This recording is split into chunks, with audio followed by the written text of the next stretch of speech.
Hey guys, John here. Today's video is going to be an exciting one because we're taking the first look at Arturia's brand new synthesizer, the Synthx V, which is modeled after the Elka Synthx. So let's take a listen to some of the presets and see how they sound.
So the synthesizer is pretty straightforward, but let's take a quick look on the UI and kind of see where everything is at.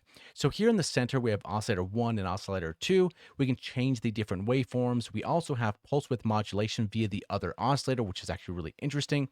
We have ring modulation and we have heart sync. We can change our pulse width, our volume, so on and so forth. And then right below that, we have a noise generator. We can have white noise or pink noise, decide how loud we want that in our patch.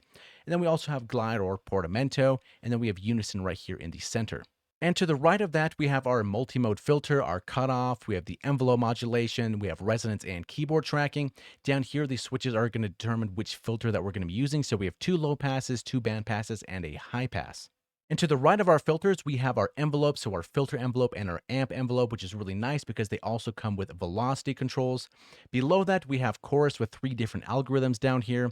And then to the right, we have our pan and volume section if we want to spread things, pan them, increase the volume, so on and so forth. And then our master section down over here.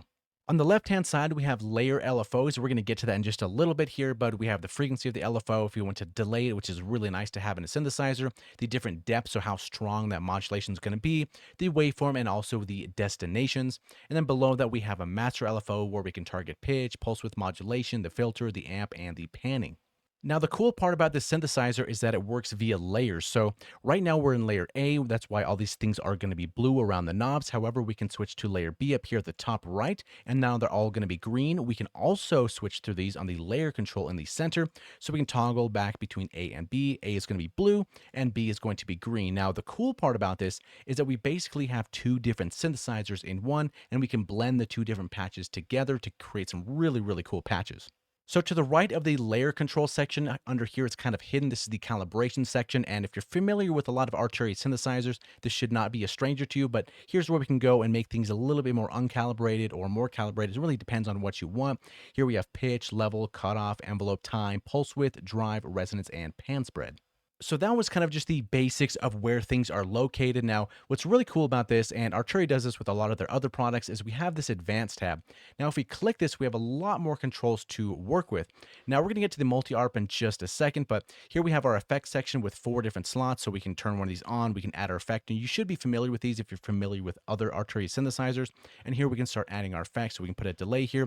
And what's nice, we can also move these, which I really like that feature, because sometimes you make a patch, and then you have this whole effects chain, and then you kind of want to move things around. In some synthesizers, you're kind of stuck there. What's nice here, you can set everything up and kind of move things around how you like to. So I thought that was actually pretty cool.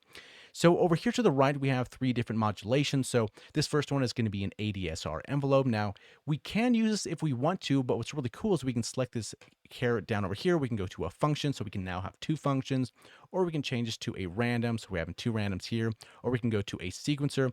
Now, all of these we can change. So for example, let's say we all want 3 functions. We can do that, which is really cool and very flexible to make this type of patch. To the right of that, we have this keyboard section here. So we have the stuff on the mod wheel, we have key tracking, velocity, release velocity, aftertouch, and MPE slide. And then to the right, we have our 4 macros in case we want to start controlling lots of different controls with one control. All right, so now we're coming to the multi-arp, which is probably the coolest feature in the synthesizer. So from an init preset, we're here on the multi-arp, and we have 4 of these, right? We have 1, 2, 3, and 4. Let's turn the first one on. And here we can decide, okay, is it layer A or is it layer B? Is it going to be both of them? We can solo them if we'd like to. Now, the cool part here is that we have a couple different things to kind of tweak our arps and make them really unique. So if we play a couple notes, let's turn this up a little bit as well. So we notice this is an ARP going upwards, and we're spanning an octave of 3.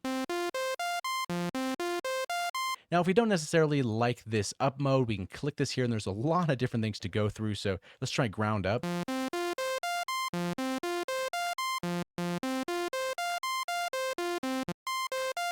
Add another note in there.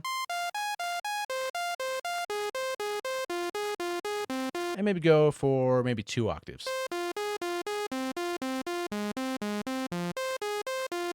So already there, it's pretty cool. We can dial in a different art pattern. It's not just going to be these up and then down, up, down, kind of the traditional ones. There's a little bit more creativity in there. And then to the right, we have this rhythm. So as you notice, once we're playing a chord, this is going to start moving around this circle here. Now we can take some of these off. So we can say maybe take some of these off, maybe kind of do something like this here, and maybe make it kind of unique.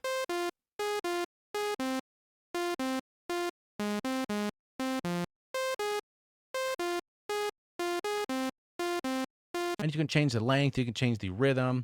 You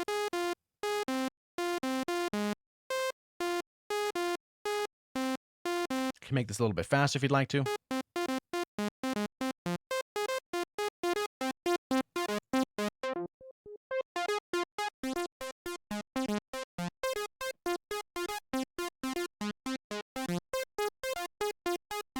And then on the right-hand side, we have the note section, which we have a gate here.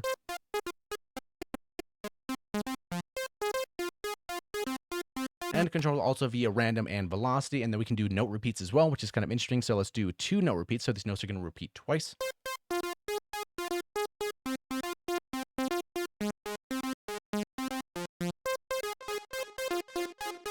And let's go sync this up a little bit here. Maybe let's go 1/8.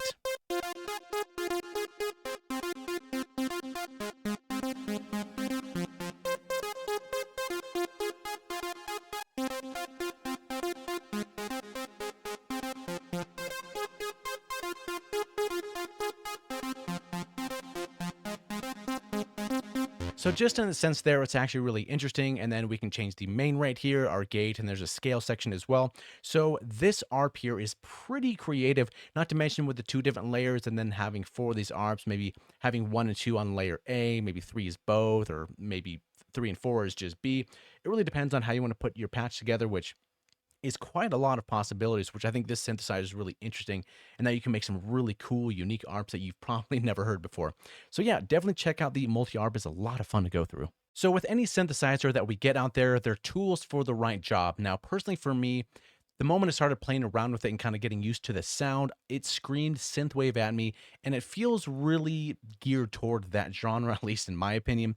So for example, let's say we have our first oscillator up here. Let's bring a second one in.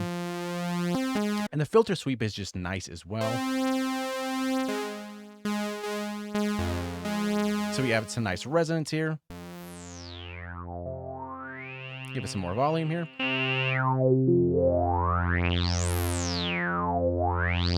Maybe some envelope modulation.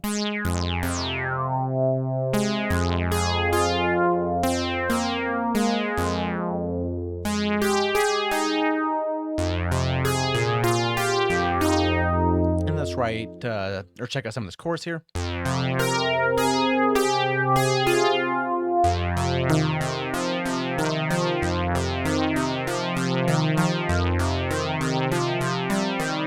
See, I just hear that typical synthwave drum with the, the 16 hats and the kick and the snare and so on and so forth.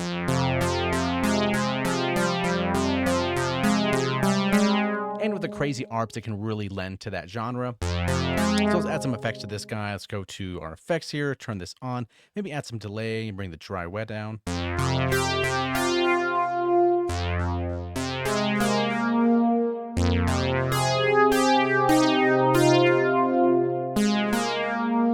Maybe a little bit of reverb.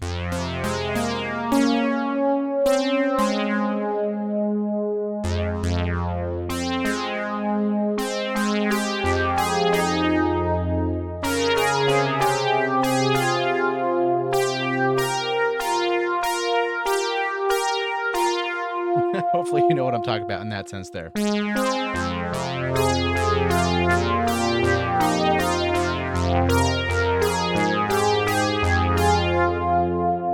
Yeah, it really has that kind of richness, analog-y flavor to it. Another thing I particularly like is having ring mod. So if we're going to a new preset here, and then we go to ring mod, let's turn our volume up here, and change it maybe to a triangle wave. Now we can choose the texture of this sound via oscillator 2.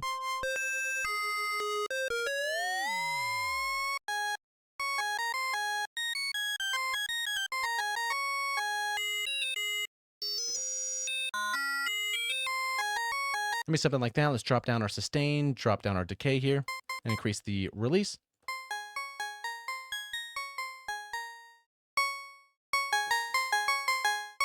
And then once you start adding effects here, this can actually be a really cool patch. So let's go for a delay, maybe bring down the low pass filter.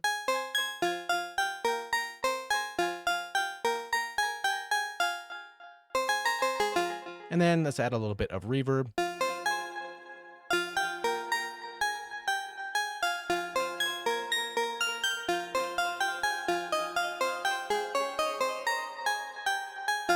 Which is another sound that I would feel like it would fit perfectly in some synthwave or retrowave kind of sounds.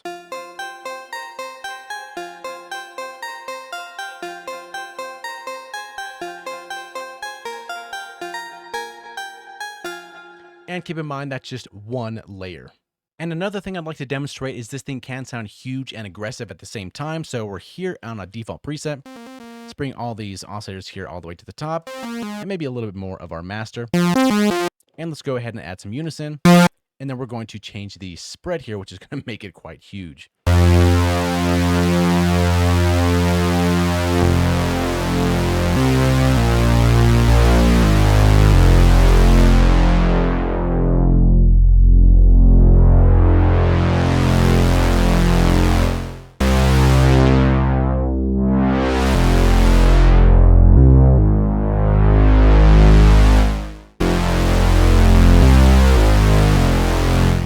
And then we can go and add a little bit more effects to make that a little bit more beefy.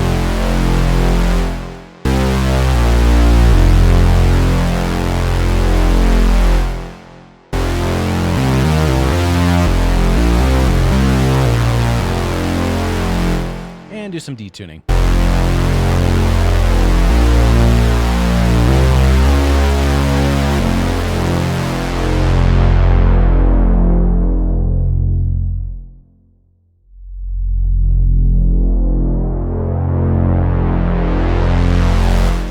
And then a little bit of resonance here.